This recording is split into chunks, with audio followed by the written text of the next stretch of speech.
Hey, this is Nick Millivoy, And this is Jason Shadrick. and this is the 100 Guitarist podcast, where each week we're talking about one of the 100 guitar players that we think you should know. Today we're cheating a little bit. We're talking about two of the 100 guitar players we think you should know, but we're putting them under one entry, and that entry is for the mighty Slayer.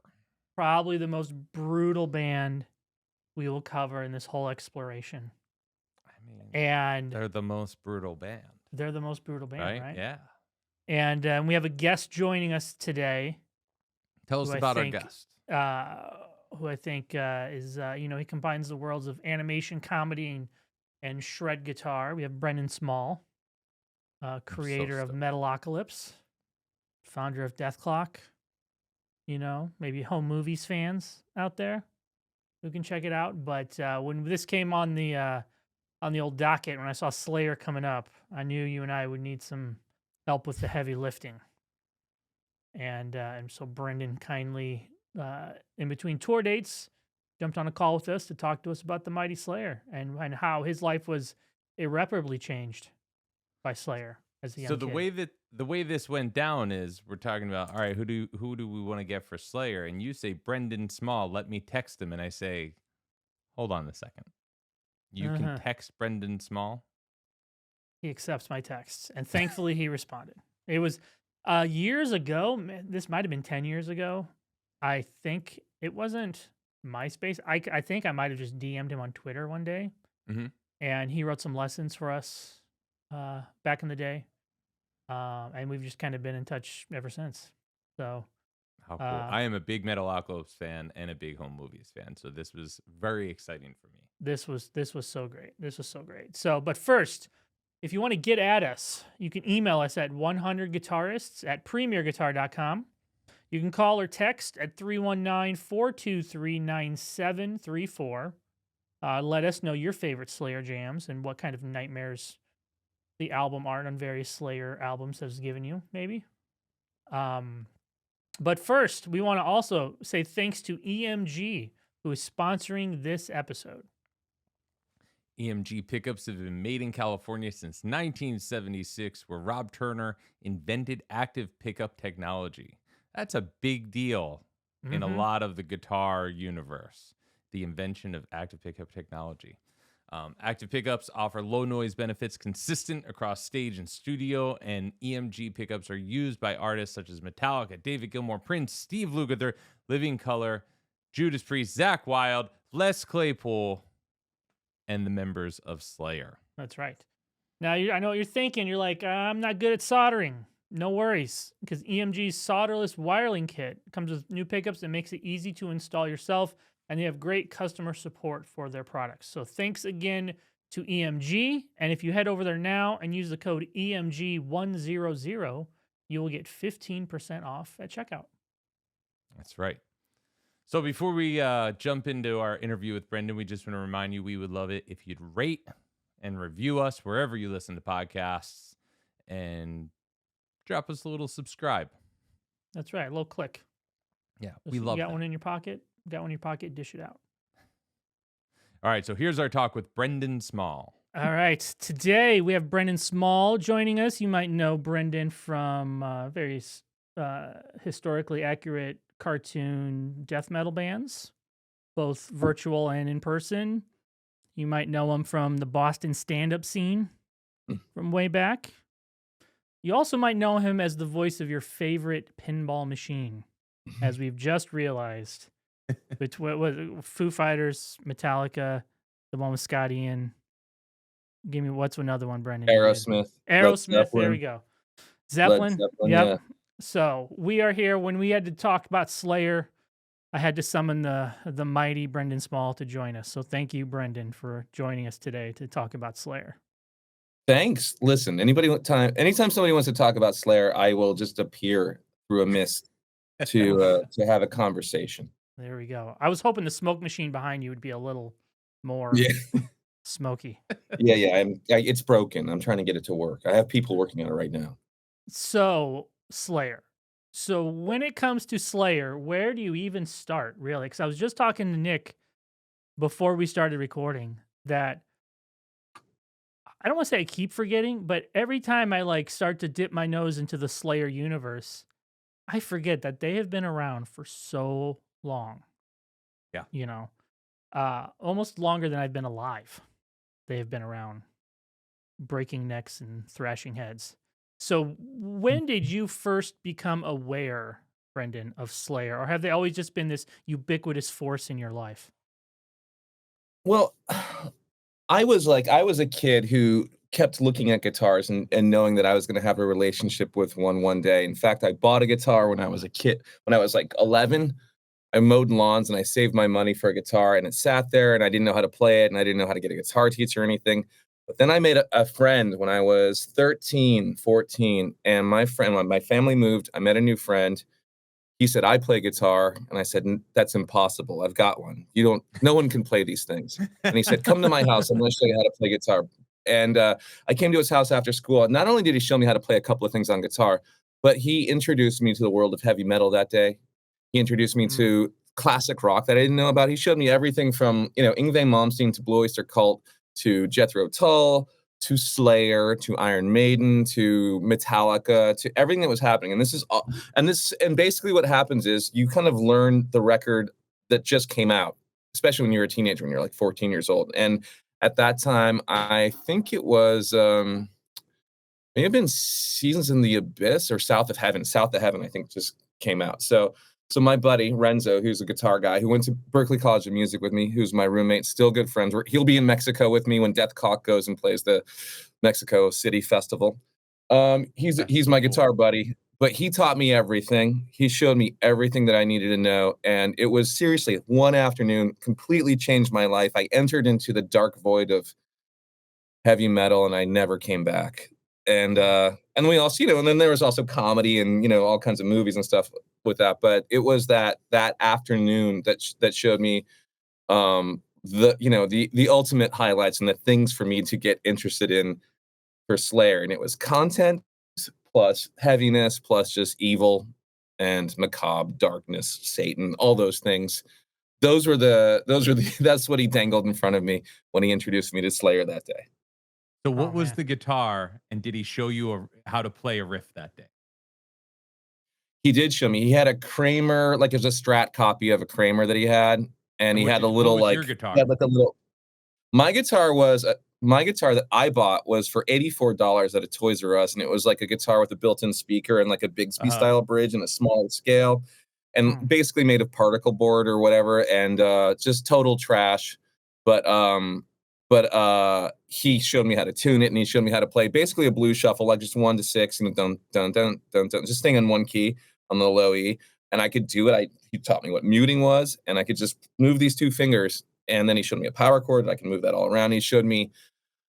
Um, he also showed me Iron Man. Iron Man was just like, "This is the exercise. Here's how you can move this power chord around everywhere. Just slide it all the way around in Yeah. parallel, just everywhere." So he taught me all that stuff, and I was off to the races. And then I was immediately writing stuff just with that one power chord. And I was just trying to write riffs and ideas. So I would just go and be creative with it rather than transcribe everything. So that was the first day.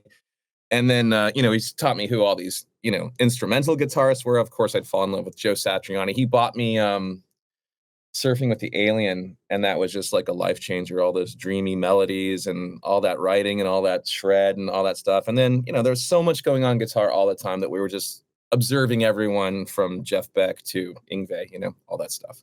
so you have Renzo. Renzo? Is that right? Yeah. Yep. So Renzo shows you this South of Heaven. Tell me what you felt when you saw the album cover, because to me, a big part of the Slayer vibe is the imagery of it all. Yeah. So I mean, I think really okay. Just to be totally honest, I think Rain and Blood was the record we really focused on the most.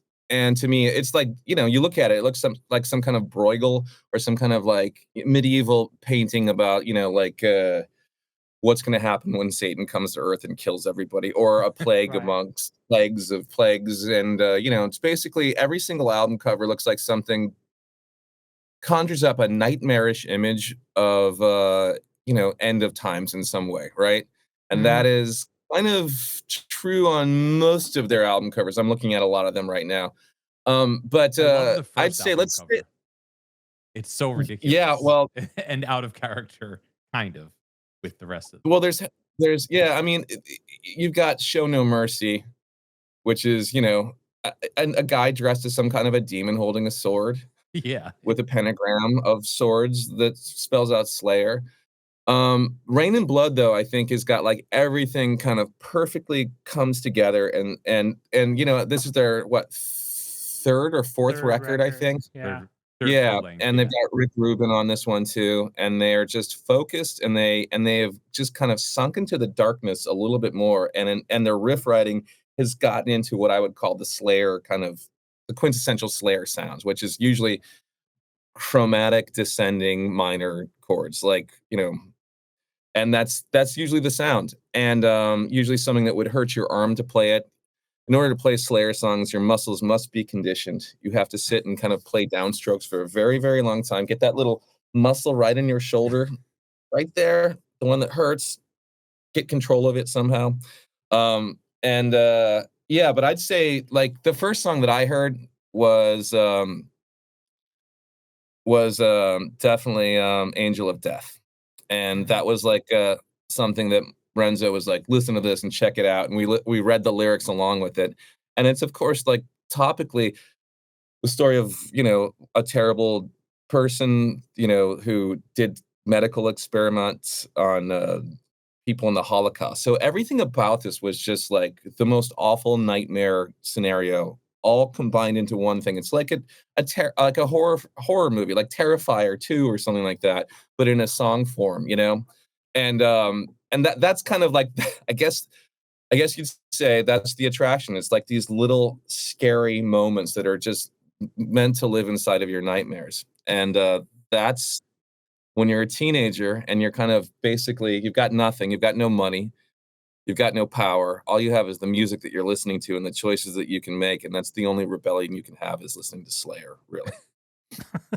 So it's funny you say about the imagery because my first relationship with Slayer was like only about the imagery, no content. Um, and I remember like when I first heard the Grateful Dead, I thought that the Grateful Dead, I liked the skulls. I thought that stuff was brutal looking. And then I heard the Grateful Dead and like, this isn't what I was hoping for. Slayer's like the opposite, right? Like they live or not the opposite. They live up to the imagery of it. But I remember reading in high school before I ever heard Slayer. I didn't have any friends who were like metalheads beyond like pop metal, like beyond like Metallica and radio metal. And I didn't know anybody who knew Slayer, but I was like fascinated with the imagery of it. And I remember reading an interview.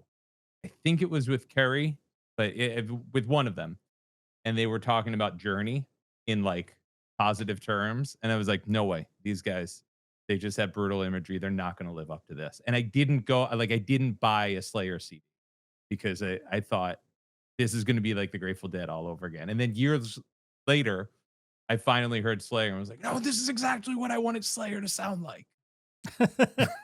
They fulfilled the promise of the imagery. Yeah. You know. The first time I heard, I heard Rain and Blood and was just like, I knew it was Slayer. Like before it was like an old roommate had it or something, like my first roommate or something. And I I heard Rain and Blood and knew that I was because it was like the brutalest thing. So the main two guitar players in Slayer, obviously, we have Jeff Hanneman and Kerry King. I think for the most part, Kerry is known as like the lead player, right? Kerry handles the leads. Well, Although I I'd think say Jeff played some, right? they both played leads all throughout all the records. So they're like switching off left and right constantly. So you're just like, if you have Apple Music, it'll show you who's playing what, Oh, okay, and that's yeah, handy. it just says Hanneman, King, Hanneman, King, Hanneman. So they're swapping off constantly. They're both, and they're both playing this erratic kind of explosion, unbridled explosion of just, excitement on the guitar. And they both go crazy. They go fucking nuts Yeah. on every song several times over. So So they're both doing it. But it started out with Hanneman as the main riff writer and the lyricist too. And then King would start doing more as they continued. How would you classify? Like for me, I have like a rough way that I think of the difference between Kerry and Jeff, and I generally get it right. Like if I'm, I on a video or something, it's like I'll generally know who's playing if I'm not watching it, and then I can go check. But can you define like the difference between their two styles? I don't know that I can necessarily. I mean, when I hear King, sometimes I think, oh, it's a little bit more kind of like some of them are like just kind of dressed up pentatonic scales. Some of them are, natural minor scales with crazy chromatics happening, and then just notes that like almost like a freak out Vernon Reid style solo where it's just Yeah. going all over the place, like yeah, just like an explosion, like just basically like annihilating somebody with just sounds that are just all just piercing and bridge pickup and in your And that's face what, like, feeling. Yeah.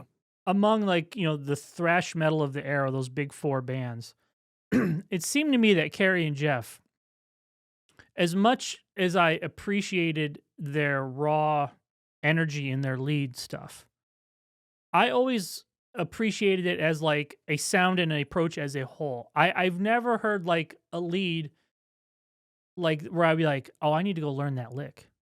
Yeah. Like, whereas, like, say, Randy Rhoads, you can hear a lick and you're like, "Wow, that sounds really cool. I feel like I can do that." You know what I mean?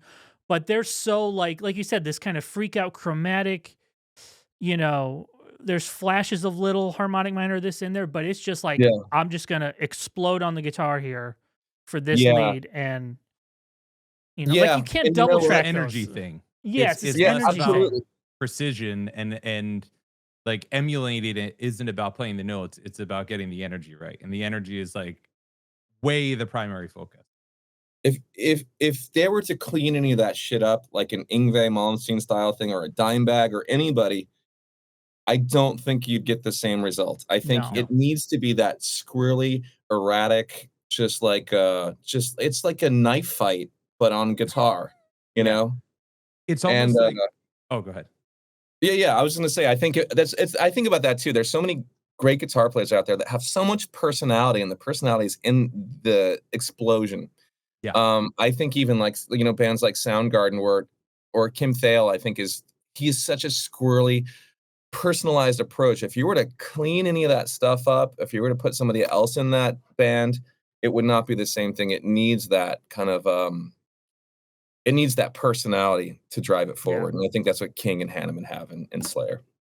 To agreed. me, the thing that the way that I think about it that encapsulates that is almost like thinking about them as saxophonists, like in that like a jazz saxophonist who's really precise. Like that's not what either of these guys are. These guys are like screamers. They're like free Yeah. jazz scream dudes who it's not about where they're wiggling their fingers. They're playing cool shit, but it's about just pure force and energy Yeah. and, And and by the way, channeling that. my buddy Renzo that first day had a pretty good King/Hanneman impression on guitar. And Uh-huh. my jaw dropped to the floor. I hadn't seen anybody even be able to like just play erratically in the crazy spasm of, just notes like like someone's grabbed the back of your head and drowning you in blood. That's what it felt like. So, but I saw him do that and I thought, oh my God, he's got that ability to kind of do this crazy, this he can solo on guitar. It was amazing. So to see that happen in my, 13, 14-year-old brain it was just my whole insides were set on fire by that. Oh, It I was bet. nuts. Yeah. I kind of think for me, something about the way that both of those guys play, that I was just thinking about watching a video. It's like 1986 Slayer live at the Ritz, on YouTube, and I think they both kind of play where their right hand is playing faster, a little bit faster than their left hand, right? Like That it's like one hand is chasing the other. They're just like playing above their abilities. And like I think Hanneman nails the precision a little bit more in like his note choices that get articulated. It's not precise in note choices. Like the stuff that comes out you can hear shapes more than like Kerry. It's just like pure sheets of sound thing. But they're both just like picking a little bit faster than they can actually get it to come out. Yeah, you can say that too, but when you really do listen to me, there's the lead splashes and all that stuff, but it's the rhythm guitar playing. It's like the Mhm. never-ending downstrokes. It's also just Oh, crazy tremolo picking and locking in with Dave Lombardo. And oh my God. that's where you can really hear like just the tightness. The whole band pushes and pulls together. Um, but when they're locked in, they're locked in. So you know that the squirreliness is kind of almost like reserved for those breaks, where Oh the yeah. Mhm. main heart and soul of the band is just tight as hell.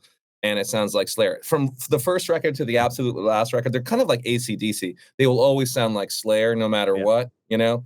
And the production can like gloss it up a little bit or make it darker and murkier, but it's always going to be Slayer as long as they kind of have those chief components inside of them and their anger and rage.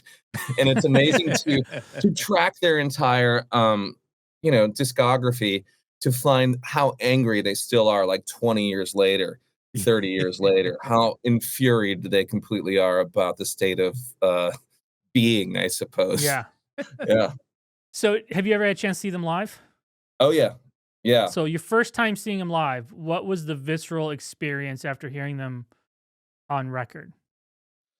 First of all, geez, I'm trying to remember the first one that comes to mind, I think I may have seen them before this, but they were on tour with Mastodon in the early 2000s, and, I saw that show where they had a bunch of Marshall amps fashioned into an upside down cross that was hanging above them, and, that to me was just and it was, like, tilted to the side, it looked precarious, it looked dangerous, and then they had so much blood red lighting and visuals that were just, like everything looked like I said, like, nightmarish, like something subterranean inside of your own brain that's meant to just terrify you, and that was all there. Plus, they're they are so loud live, they're, like, a Yeah. few dBs into, like, the threshold of pain, and, so you're gonna feel that, but that's kind of also one of their mainstays is their volume is pretty intense, and it also just sounds great. Plus, the other thing is they couldn't be more classic Marshall than they are. I know Kerry King had in fact, I have it, not here, but in stores, I have the Kerry King Marshall, and it's basically, a JCM 800 with a little bit of a gain stage and like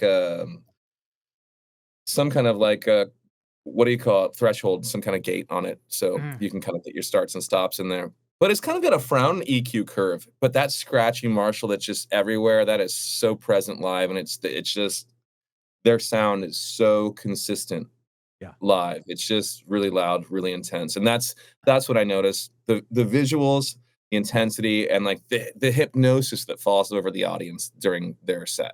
Yeah. I I, saw uh, them. Oh, sorry. Go ahead. I don't know. I've never seen them live per se, but I did watch Soundcheck when we filmed the Rig Rundown in Chicago, and it was at the Aragon Ballroom, which, Yeah. I don't think there's a better venue, just, like, this dirty big room, and they're just going in there to just lay waste. You Yeah. know, they're just going in there to lay waste, and we did it with Tom and Kerry, and it was those guys, they were told Tom was laughing the whole time for no apparent reason. He just likes to laugh all the time, Yeah, yeah. which it really kinda when you said there's all this darkness in this imagery, and then you meet the guys, and they're just like, Kerry just wanted to talk about snakes, Yeah, yeah, yeah. Well, I you mean, know? that's dark. That's a dark image, a It's snake, dark. Yeah. the serpent, Satan himself. I'd argue that, and also Tom Araya smiling over all the carnage is, I don't know, that's a chilling image too, and you see it often where he's got a big beautiful smile over like this like, the multitudes that he is, helping, gain entrance into hell. So yeah, no, it's all quite chilling, but yeah. So tell me about that. What did you notice during their sound check? Like what would they go through? How would they It was that's I'm glad you brought that up because when I would do a rig rundown, for me, a lot of times we were there around sound check time. And for me, the best part of the day was watching, some people don't sound check, some people just do a line check, some people basically treat it as a rehearsal, you know. They played through two songs, and they weren't any songs I was really familiar with. They weren't any of the big hits. They played through two songs as if there was 100,000 screaming people hanging from the rafters. Like they didn't. They played as if they were performing, and headbanging and the whole deal and getting into it and the whole deal. And we were kind of on the side of the stage. So I wasn't out front to get the full thing, but you can tell from the side stage that we've all been to loud rock concerts. This is a notch above that. I would not dare put them in the same category as, say, a My Bloody Valentine. Yeah, in terms go of on. sheer volume, but Oh yeah, okay. they were pushing some air. Another band I've heard recently that was in that same area is Dream Theater. Whoa. They were that loud. They came to town last summer and I watched soundcheck. They were that loud as well. I think of that like My Bloody Valentine is loud and harsh. And I would think that like then the extreme opposite is like I would think Dream Theater would be loud but like so tight and precise. And then Slayer is like in the middle as far as like the harsh versus precise thing. Yeah, I didn't get a harsh like with Dream Theater. I didn't get a harshness to the sound. Yeah. But It's it was like just clean loud. It right? was just you just felt like the pressure.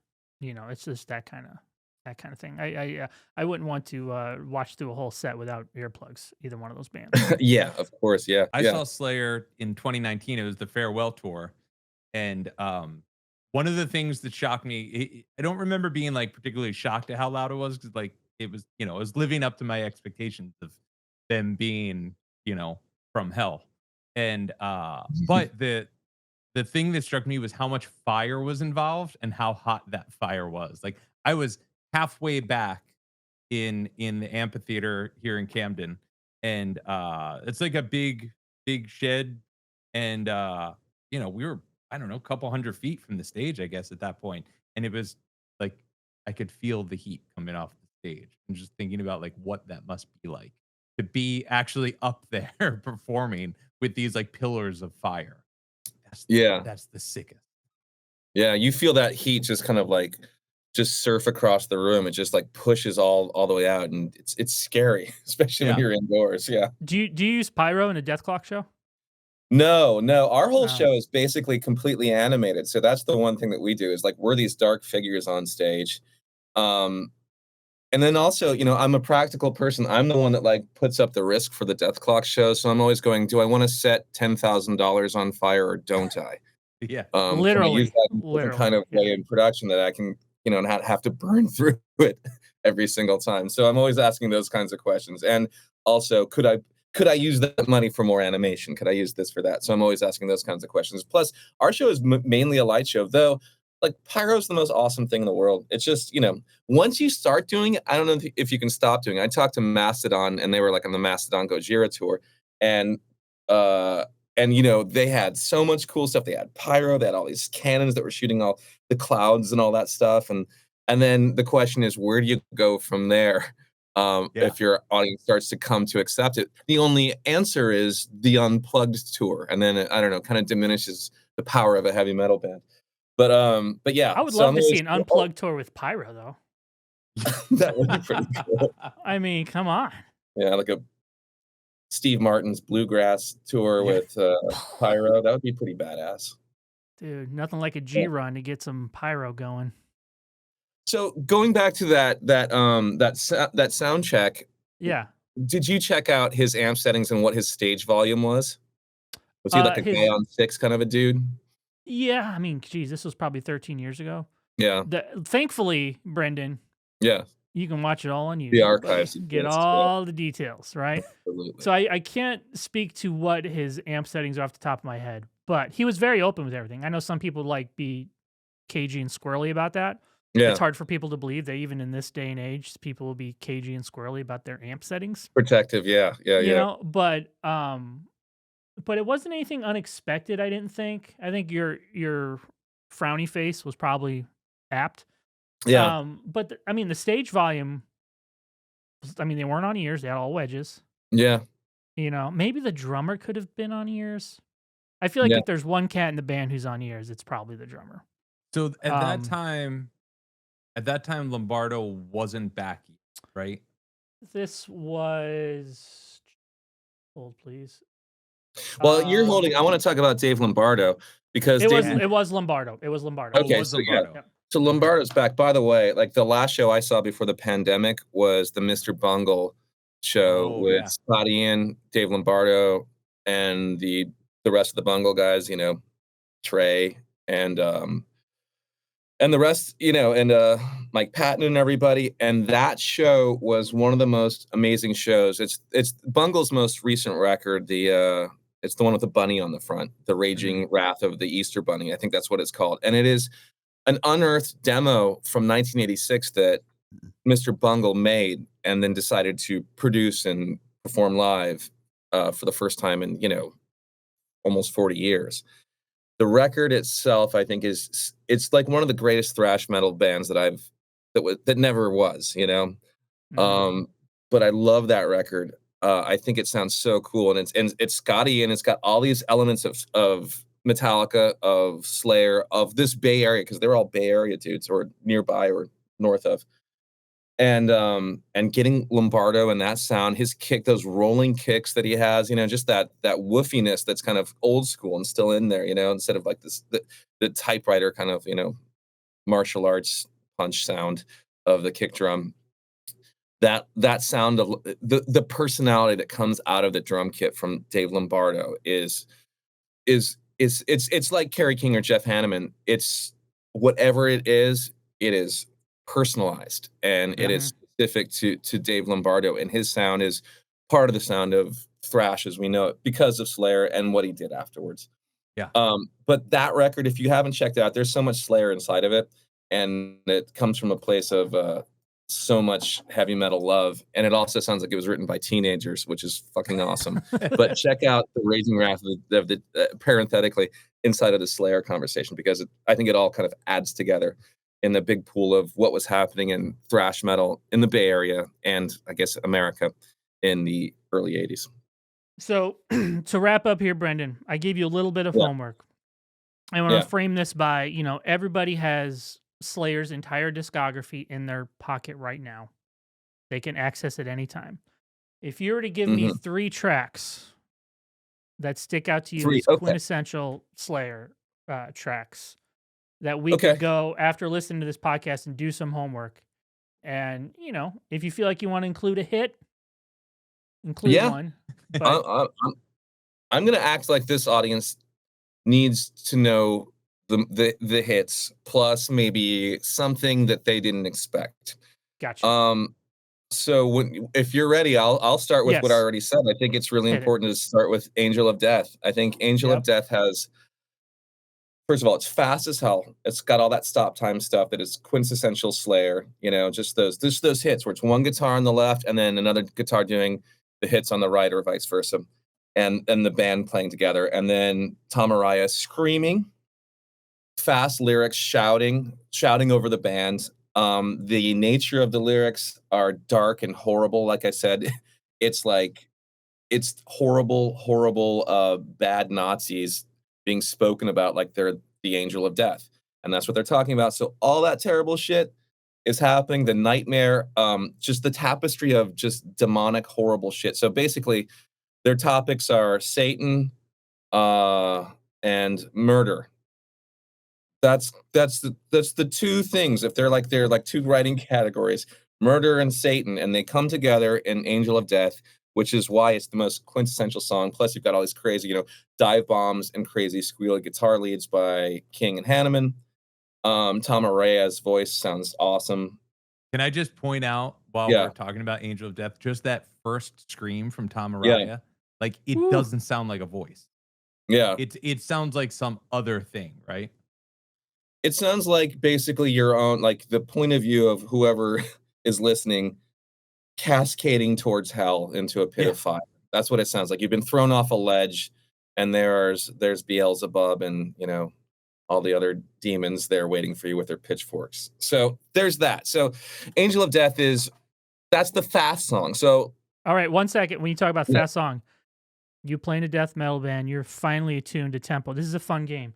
Can you name or guess, Price is Right style, the BPM for Angel of Death?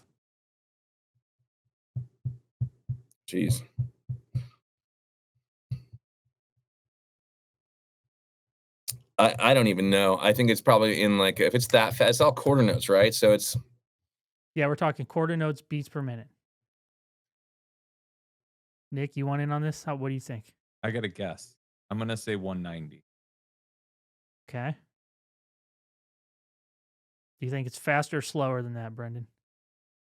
I think it's probably in that ballpark. That's what I'm thinking. I'm starting to think of like, what could I play over? Usually how I get a tempo is there's a speed that I can play sextuplets over something, and that's usually like what I go. Is it faster than that? And this is so much faster than that. So my head is kind of exploding trying to come up with the answer.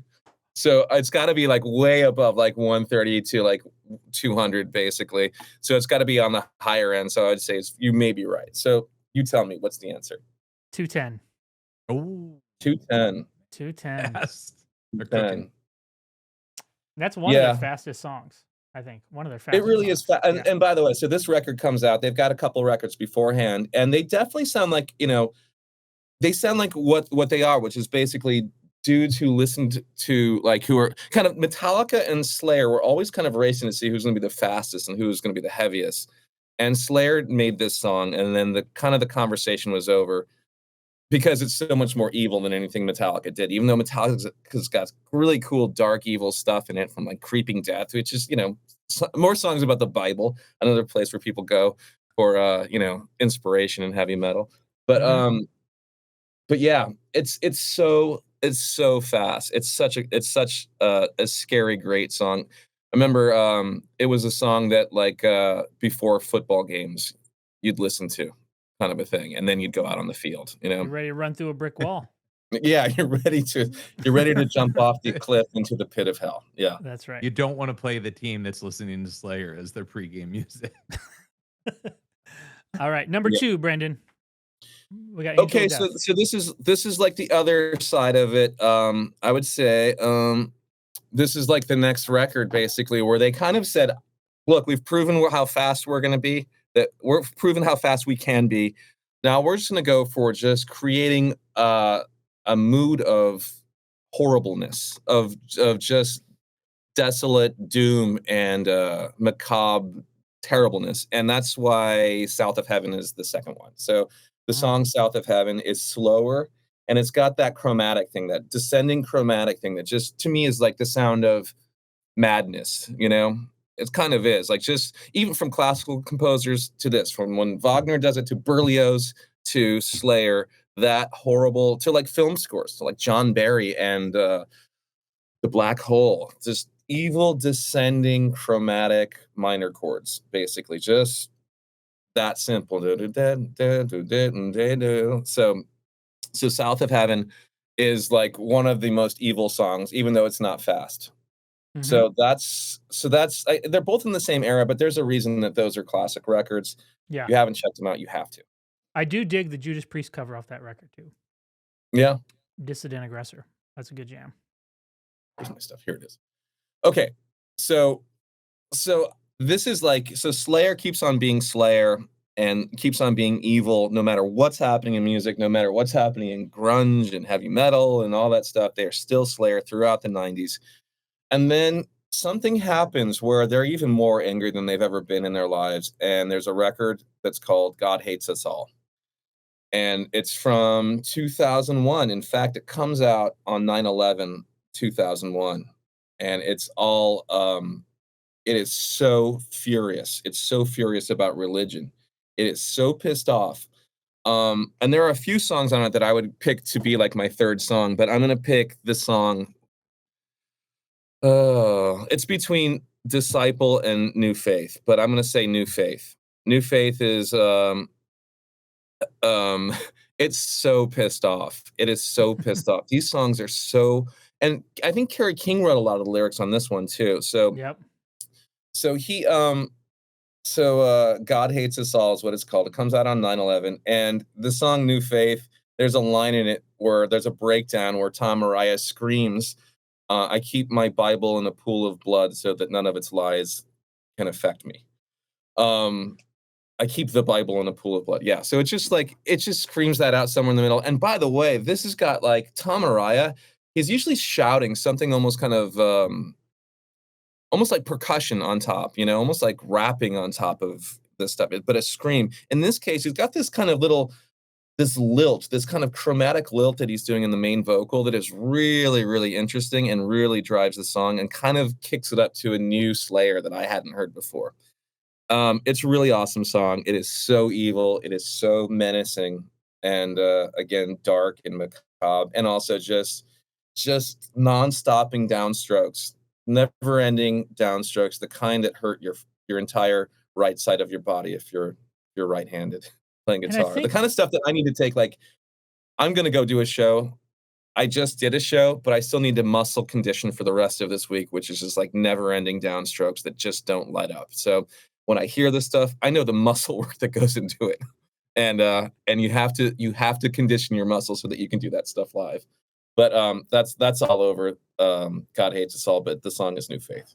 and I think it was around this area where they started to use occasional 7-string guitars for rhythm parts. I don't Yeah. know that, but maybe they I didn't know did. that. Yeah, Yeah. that could vary. I mean, everyone started tuning lower. The low B was there, and it's Late the early 90s, it's the early 2000s. 2000s, and again, you can hear the production gets a little bit just clearer in heavy metal around the 2000s. So like, and especially they start after. I always equate there's a 9/11 and just heaviness getting heavier kind of a thing that I notice, and there's just kind of the timeline of heaviness. Like 9/11, there weren't protest songs about Operation Iraqi Freedom. What happened though was metal got heavier and things got more kind of dark and insane Mm-hmm. in music. Yeah. And Wikipedia